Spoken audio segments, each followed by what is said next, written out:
everybody, and welcome to episode 35 of All About African Violets. All About African Violets is musically sponsored by Ted Yoder. You can hear his great music on his website at tedyoder.com. It's also available from iTunes. Hi everybody, how are you? Welcome to my sunroom. Come on in, sit down, relax. We have a lot to talk about today. I'm so excited you guys left me great questions. It is the last Sunday of the month, so we've got plenty of them. And we're also going to talk, besides questions, we're going to talk a little bit about some of the differences between an advanced or champion grower and a novice or a newer grower. And I think that you guys might find that interesting, at least I hope so. So I am going to have my glasses on a lot, and I've got my iPad here. I can see when I move it, it makes a flicker in the reflection in the window behind me. But so let's get started. Let's get started with these questions. Diane asked, everyone always says to separate new plant purchases, but apart from seeing a bug, what should you look for when inspecting leaves to indicate that you have a hitchhiker? I threw out a plant yesterday that had been in a baggie for 2 months because I saw a small 2-pin head size area mid-leaf where it was missing some green on top with an indent underside of the leaf at that spot. I realized leaves can get blemishes, but the leaves were perfect for 2 months sitting unmoved in a baggie. Well, this is a good question. If you have a leaf, generally speaking, leaves are always, I think, the safest bet to bring anything into your existing collection. You can wash them with soap and water. I use Dawn dishwashing liquid and just wash the leaves and then put them down. That is a much safer way to go. In terms of looking for something, if something, it's very individual and it just comes with, I think, with time and experience. If you have a plant that's coming into your existing collection, you must isolate it, and you must isolate it for a minimum of 6 weeks, longer if you have the space and the availability to do it longer. That's where you watch and see how it's doing and see how it's growing. Now, you said this was in a baggie. Not sure how long it was in the baggie, if it still needed to be in a baggie, why you had it in a baggie. Those are all those questions that I don't actually know. So if you want to leave more info about it, that'd be great, and I'll see what I can do to answer that for you.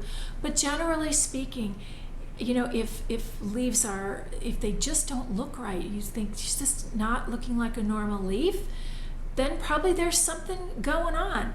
If you bring a plant in, it's always advisable to, I think, to repot it immediately into your own mix, getting rid of as much of the old dirt that it came in, literally rinsing off the whole root ball and getting as much of the old stuff off as possible, potting it immediately into your own soil using a systemic, something like Marathon, which we've talked about before on the podcast, and then still isolating for that length of time.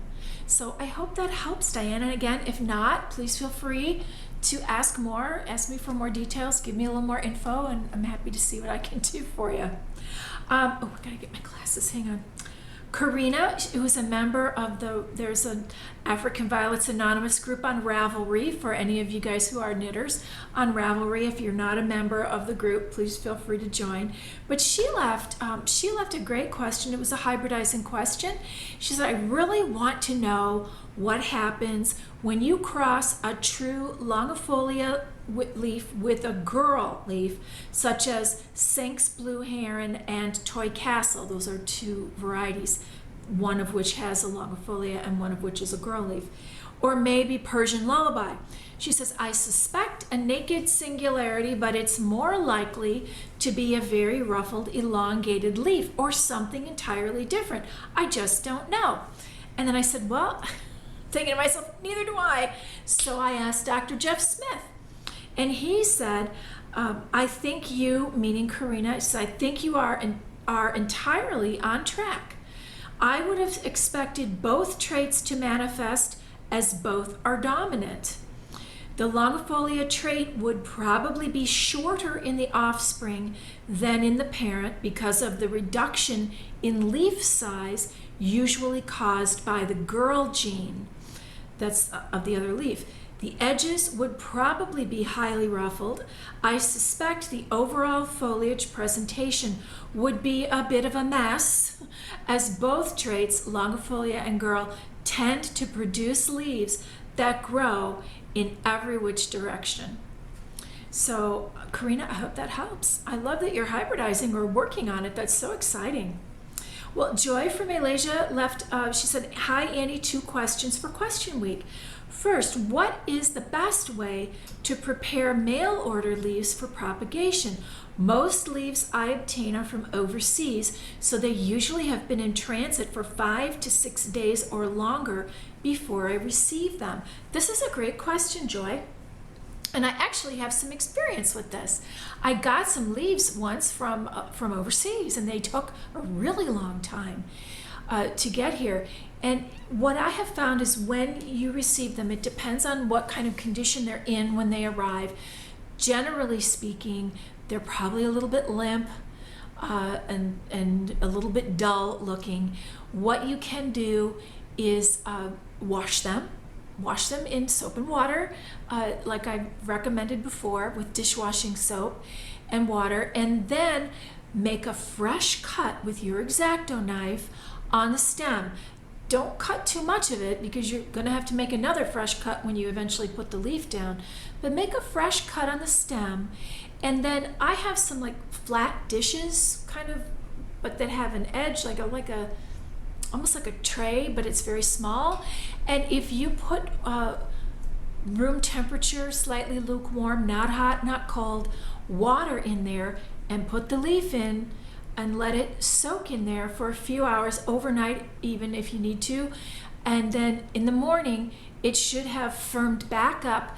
You can make another fresh cut and put the leaf down. That's what I have done in the past, and it has worked well. If the leaves arrive and they look all like rotted, parts of them are you kind of that glassy look, see if you can cut any good looking piece of the leaf and make a cut, and do the same thing. Let it soak a little bit, make another cut, and put it in to try to propagate, and you may have luck with it. So I hope that helps. And then your second question, Joy, says, I'm trying out wick watering on 2 suckers I managed to root in 2.5-inch pots. These are my test plants, and it's been a week. I'm using African Violet Planters wicking mix, to which I add 2 portions of perlite to every 1 portion of this wicking mix. And guys, remember that Joy is in Malaysia. For those of you not in her area of the world, AV Planters wicking mix may not be available where you are. But she says, I am adding, 2, she's going 2 to 1 with the perlite. She says, so you can see, I do add a lot of perlite for my tropical conditions here in Malaysia. Also, there is no vermiculite in this mix. Vermiculite would tend to hold the water a little bit more. And she says, I also use Mason's twine number 18, and that's the finest one, in the bottom of the pots as a wick. The problem is the mix seems quite wet to me. So I find myself taking the pot off the reservoir after a day or so and replacing it after 2 days. Do I need to add more perlite or maybe thin out the wick? I would appreciate any suggestions you have. Well, I think if the soil is feeling really wet, really thick and heavy wet, then maybe you do need a little bit more perlite. But if this is not something you've done before, it may just be that you're not used to touching the soil and feeling it damp all the time. You may be used to checking it and having a kind of a dry layer on the top before you water again. So I would say give it a little bit more time and see what the plants are doing. See if they are showing signs of being overwatered, if they're getting limp and dull looking, or anything is rotting, anything like that, and in which case, then probably they need to come off the reservoir, at least for a while. So it's kind of trial and error, but give it a little more time and see how it goes. I don't think I suppose you could make that wick a little bit more fine, but if you're at number 18, that's pretty fine already. That's what I use in pretty much everything, just one of those in everything. So I don't know that would help, but again, certainly if you want to try it and see how that works for you. Remember that everybody's conditions are a little bit different, and it's not going to hurt anything to experiment a little and try something maybe a little bit new. So I hope that helps. Now, somebody asked me about the white saucers, and I'm so sorry. It just occurred to me. They were Volkmann's, and they wanted to know where I could get their like saucer reservoirs, the white ones. And I'm going to look it up, and I'll see if I can't put it on the a link on the show notes on the website. I got them from Volkmann's in Texas, and I had thought at the time, I think that maybe they had gone out of business. And then when I actually went to look, they were there. But I don't think that they come in white anymore. I think maybe that was what it was, that maybe they came in green. But I'll look again. So I'm sorry I didn't get that one. Just came right back into my head now. Somehow I didn't get that written down. I'm sorry. So, okay, Lori in Maine. All right, this is a very good question. They're all good questions, you guys. But Lori says, I'm confused by species classifications in First Class 2. This is a can of worms. She says, which one is species Ionantha now? The one I thought it was has a picture labeled Tongwensis as the alternate photo. Okay, Lori, I'm actually going to spend some time on this. I will devote 1 or 2 episodes to African violet species because they are fascinating, first of all, and there have been so many changes in the last few years with the classification of the species that it is very technical and very scientific. So, and I wrote to Joe Bruns because I knew he would have the info. And Dr. Jeff Smith is also an expert and was very involved in the descriptions for all of these, the way these are set up now. But Joe sent me back a very lengthy and very informative description of this. But he also sent me the short answer to your question. So what I'm going to share with you today is the short answer to your question. And when we sit down and really talk about species in the future, I will give you the rest of the info. But what he says is what used to be S. ionantha is now listed as S. clone ionantha. The name and description are for S. ionantha, subspecies ionantha, variety ionantha. It's a big, long thing there. But the photo is for S. clone ionantha, and it is labeled as such. So when you see that first initial photo, there'll be a name at the bottom of the photo, and that's how you'll know that you're in the right spot. The main photo is that, and she says the alternate photo is for S. clone tongwensis, both of which are now considered as the same species. So confusing, I know. Believe me, just reading the info that Joe sent, it was a lesson in botany. So I will share it with you guys at a later time. But those were all our questions for today. But I want to take us, and thank you for leaving them, I want to take us now to tips and treasures because I want to talk a little bit about, maybe more than a little bit about it, but what is the difference? What's the difference between an advanced or a champion grower and a novice grower? And as I was learning and being taught, one of the people who I think of kind of as a mentor was a woman named Dorothy Kosowski. She lives in Southern California. I don't think she's growing violets anymore. I think she's growing maybe some other plants, but she was a champion grower. I mean, a phenomenal grower, and I've heard her speak. She's just amazing. And one of the things that she taught me, which I think I've mentioned before on the podcast, is one of the things she always says is the difference between a champion grower and a good grower is that a champion grower checks their plants every day. And I really took that to heart, and I do check my plants every day, as often as I can. You know, some days I miss, but I do my best to do that every day. And so I was talking with Joyce Stork, and then this came up, and we were talking about it. And so she said to me, she said, I've always felt that the difference between an advanced grower and a novice is the ability to use a garbage can. Advanced growers who have not learned that lesson won't grow for long. They will burn out or have a plague that forces them out. She says it's nice to give stuff away, but only if the receiver really wants it. Kent has always said that the garbage can was his favorite tool. She says plastic bags are my favorite. So I think that is, again, very important, and it's something that I don't think about all the time because it's something I do naturally now. I learned this the hard way, and this comes up again and again. I've seen it in the notes and in the comments on Facebook and on the website, where people just freak out. They're like, I can't believe you're throwing these things away, and why aren't you putting down all these leaves? And I got to tell you, we've talked about this before, and I do grow for show, as you know. That's kind of my focus.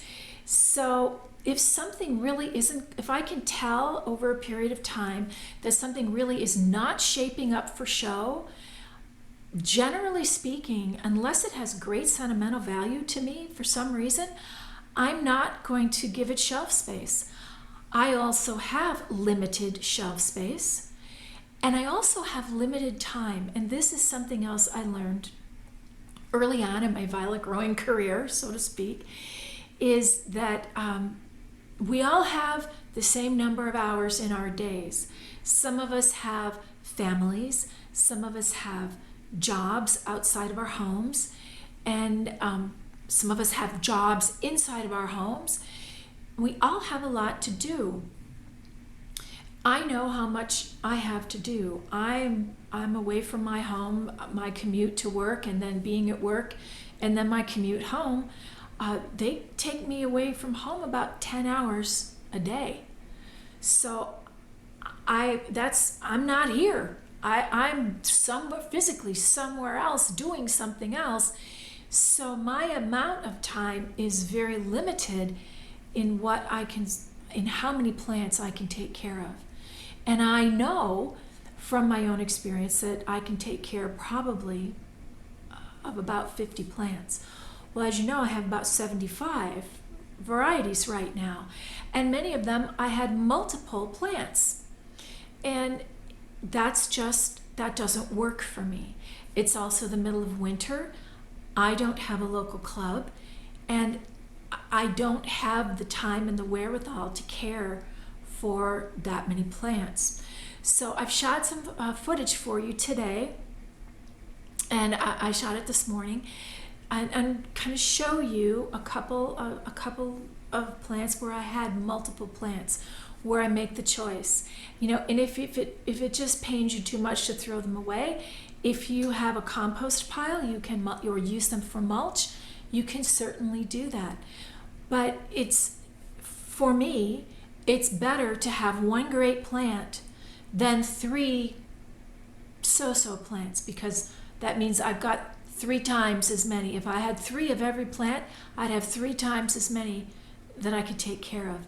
If, for example, today I groomed some leaves off a plant and I had a handful of leaves, about 30 leaves, well, that, if I put all those leaves down, that could conceivably be 60 or more plantlets on the other end once they sprout. I can't do that. I have no reason to do that. I'm not a commercial grower. I'm not raising them to sell. And just raise them because I love them. So I really want to encourage you guys to learn to use the trash can. I know that it may go counter to what you may have done in the past, but I got to tell you, particularly if you're going to grow for show, I think you're going to be happier. I'm never the person, let me put it this way, I'm never the person who wins sweepstakes. That's the person in the show with the most plants. They got the most blue ribbons of anybody. They get the most blue ribbons. They win the sweepstakes. Well, that person is never going to be me. I'm the person who looks at my plants and says, yep, I think I got about 8 or 9 or 10 show hopefuls here. These are the ones that I'm going to focus my energy and time on. The rest of the plants are going to grow and they're going to get my daily look and they're going to get watered and I'm going to take care of them as best as I can. But those 7 or 8 or 9 or 10 show plants, when they're on the pre-show schedule, those are the ones I'm focused on. And that's the number of plants I would end up taking to show, hopefully. So let's go now. I've got more info here to share with you. I've got some great info about what some other champion growers think the differences are between a champion grower and a novice. But take a look at this footage and I'll be right back.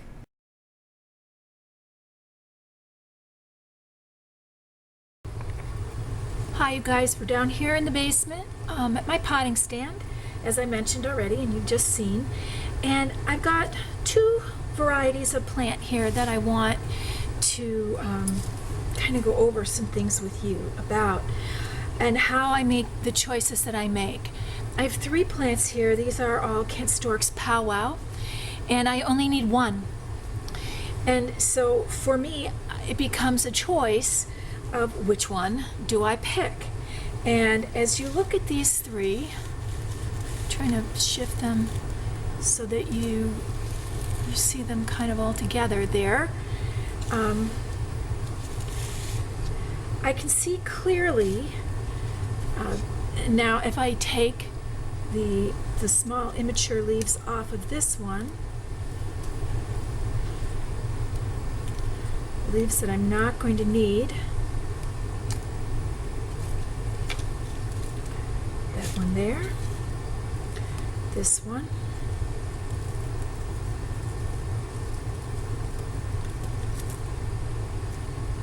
and this one.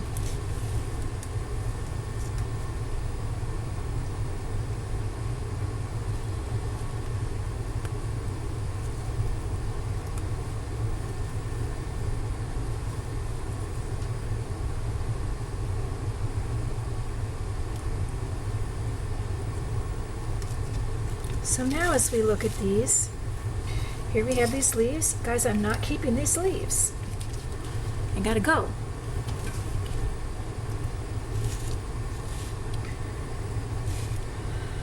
And now I look at these and go, okay,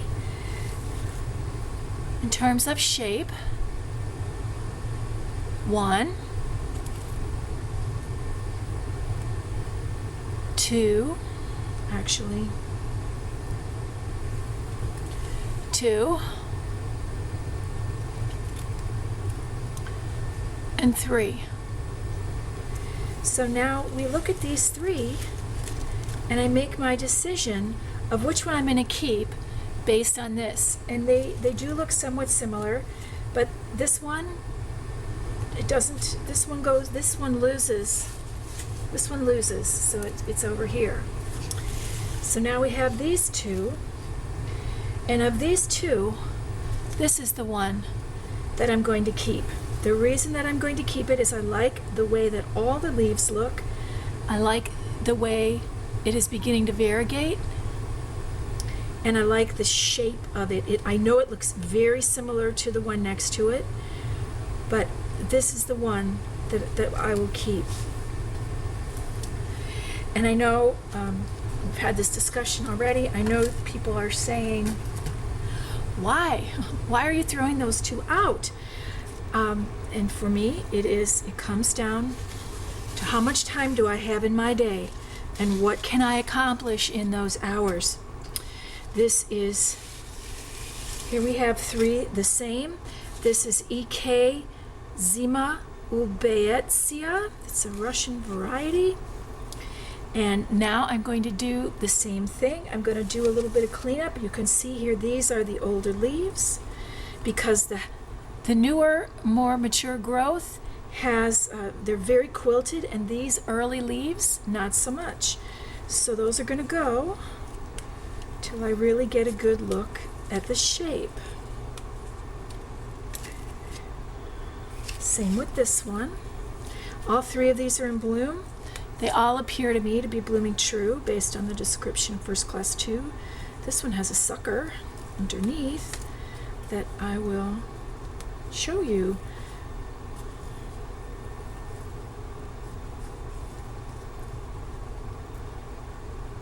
And you see it's a little baby plantlet right there. And it's actually starting a second one. Just trying to get it where you can see it. This is a sucker. Now I have to turn it so that I could actually grab it.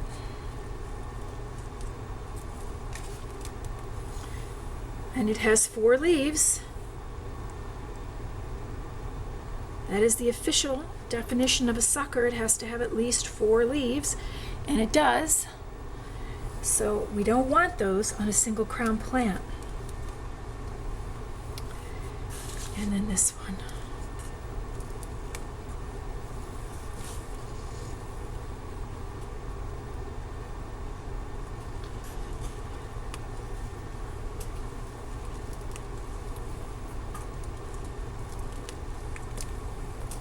Okay, so now we're down to 3 plants. And as you can see, these two both have that nice triangular shape.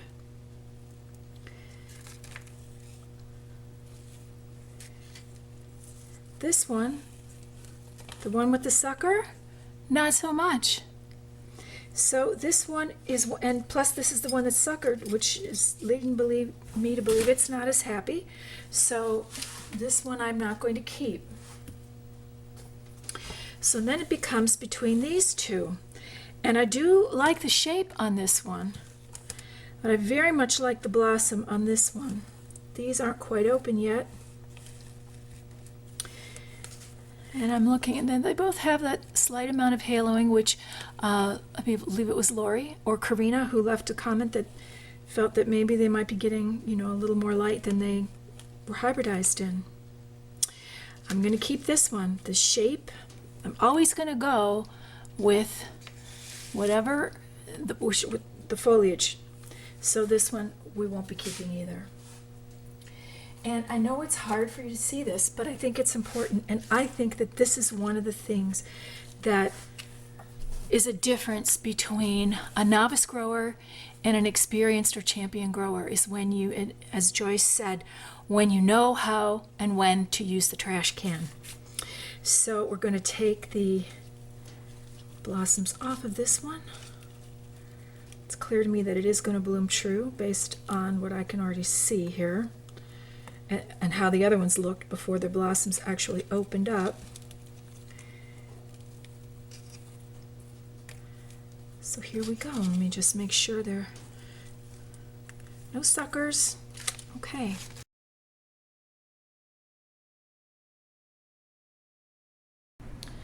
What'd you think?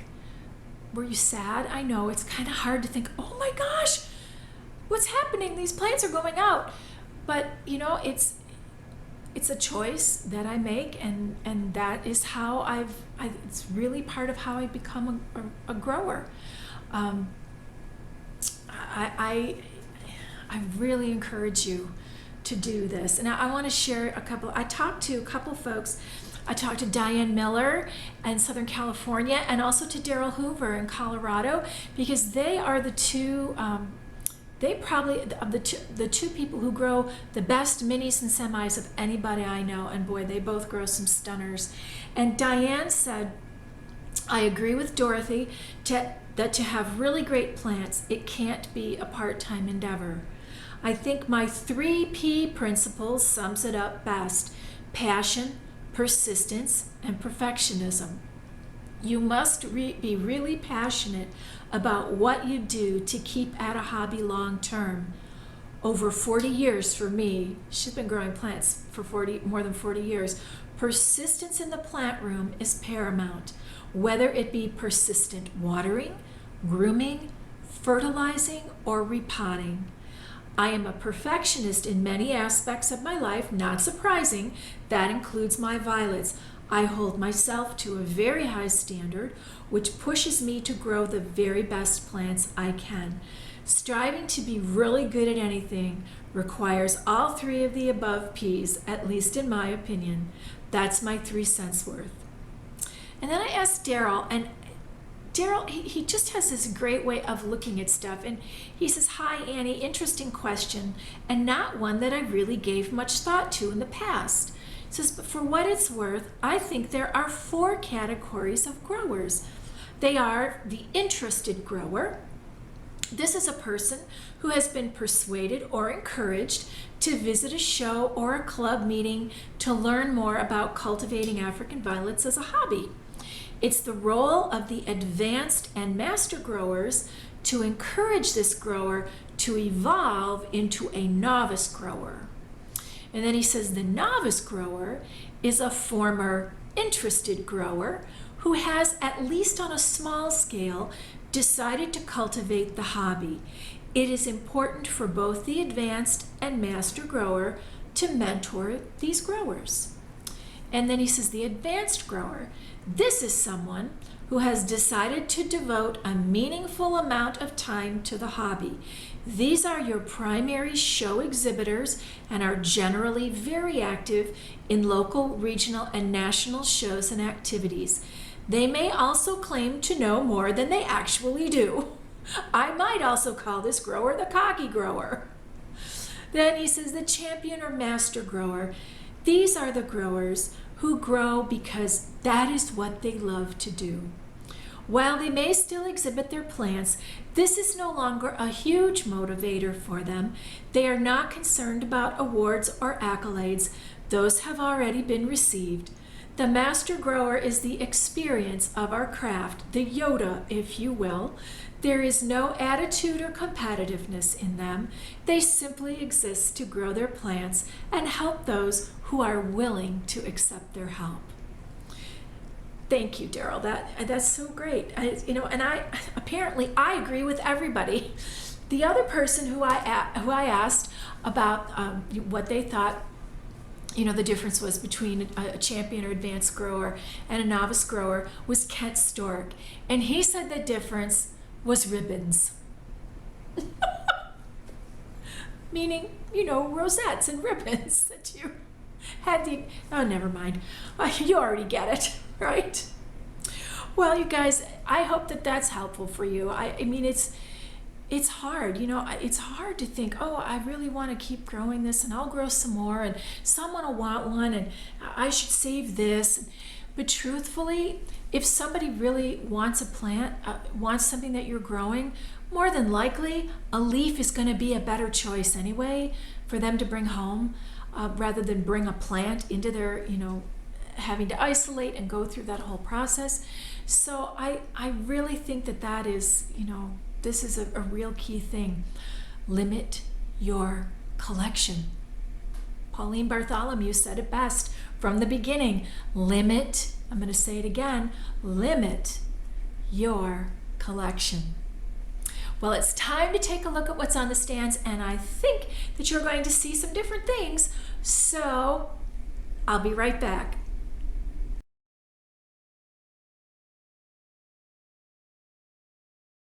Hi everybody, here I am in the guest room with a look at what's on the stands this week. These are the show hopefuls for Illinois, and everybody's looking pretty good. Really, pretty darn good. Now, I think you might see that there are some new plants on this shelf and on the third shelf as well. In fact, quite a few. You'll see I have done a whole lot of work.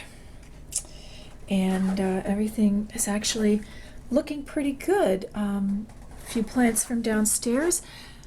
I did get a lot of work done this week on plants, as you can tell. Actually, today I'm taping this look on the stands on Saturday.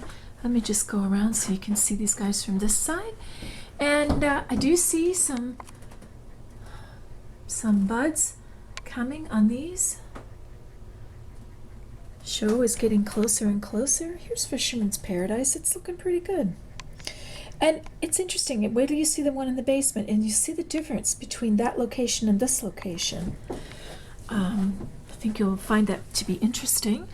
And some of these came up from the basement, and some of these are the ones that were out in the sunroom where it was just a little too cold. Here is my Jean-Pierre Croteau. I don't know if you can remember back to last week, but this plant it looks to me to be larger than it was last week. So I think it really is happier up here or in this room rather than in the sunroom. Let's go down to the basement. Well, here we are in the basement, and I think you're going to see that things look a little different. Here's the Fisherman's Paradise down here. And you can see this one it's growing, but it's definitely smaller than the one upstairs. It says shelf. Oh, what's this? Why, yes, I did get things potted. I did get things split up, so I've got some babies in here that I potted up today, and I had them out in the open, and I've decided to put them back in the dome for a little bit. Here's some plants that I potted on. And, ooh, nothing on the second shelf anymore. Ha ha ha! Let's go look at the baby stand. There's my little Apicia. It's looking pretty good. Be right back. We'll go upstairs to the sunroom. Actually, while I'm down here, I decided to really show you my potting bench. Because I don't think you've ever seen it clean before.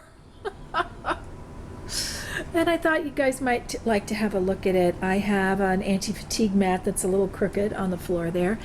And actually, my ex-husband built this potting bench for me.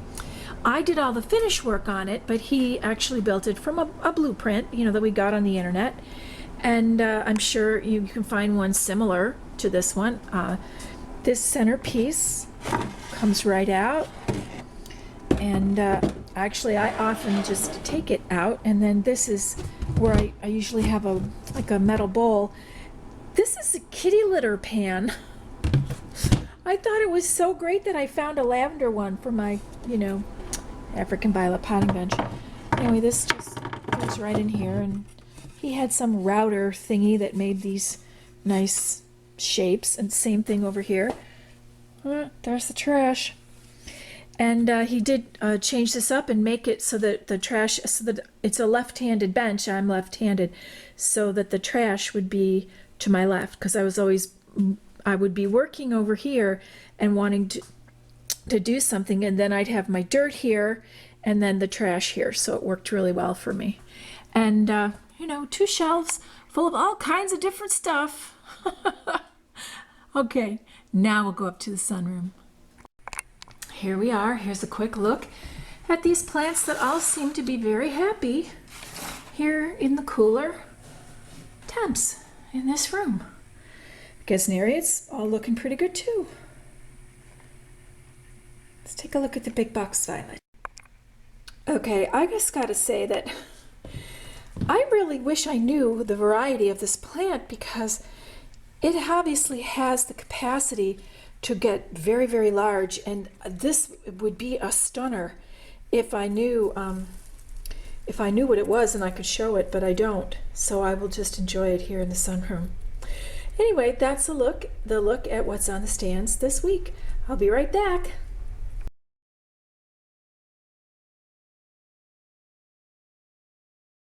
Finally, I got all that stuff potted. And interestingly enough, I had left the lid off the dome off that tray initially, kind of thinking I did it by mistake initially, and then I thought, well, I'm going to leave it off and see how the plantlets do before I even separate them from the mama leaf. And not all of them did that great, and I did do some culling, as a matter of fact. I didn't show you all the things that are not with me anymore, but I'm down to probably about 63 or 64 varieties, so I got a good chunk out. And it's sort of like, well, how do you decide? How do you decide what you want to keep or not? Well, a lot of the ones that I chose to not keep, either I just didn't feel like they looked okay, or I just didn't have enough. There weren't enough leaves on the baby plantlets because I had tried doing this a little slightly different this time. Most of them were semis, because if I have a choice, almost always I'm going to grow a standard rather than a semi or a mini. Also, there are certain colors where I find I have multiple colors in multiple plants with those colors, that I don't need to have that many in all those different colors. So I make choices also based on that. I also make choices on whether things are blooming true once they bloom. Christmas Dream was supposed to have a red fantasy. Not so much. No fantasy at all. I can't show that, so I'm not going to give it shelf space. There are other plants that I want to grow more that I would rather give that space to. So, well, hey, it's time to get the bail money ready. And let me tell you, last week I apologize. I left some, I forgot to check the AVSA website because, you know, it's spring in some parts of the country in the southern states, and the spring shows are underway. So if you live in Florida or Texas, get the bail money ready. As always, the National Convention info for 2013 is on the website, and excitingly enough, they have just announced, last week, I meant to tell you guys last week, AVSA has announced that the 2014 National Convention, that's next year, is going to be in Nashville, Tennessee. It'll be May 25th to June 1st, and it'll be at the Sheraton Music City Hotel. That's all the info that's up there so far, and next, you know, as the months go by, we'll be getting more information, but you can, if you're an advanced planner, you can toss that on your calendar for next year.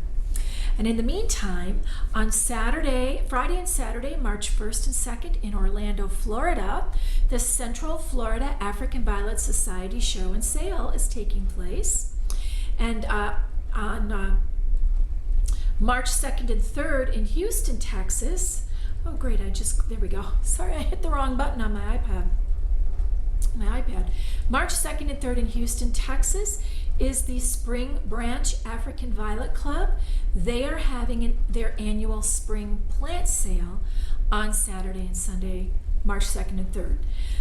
The Northern Illinois Gesneriad Society is having a Gesneriad show at the Chicago Botanic Garden in Glencoe, Illinois, and that will be Saturday and Sunday, March 23rd and 24th.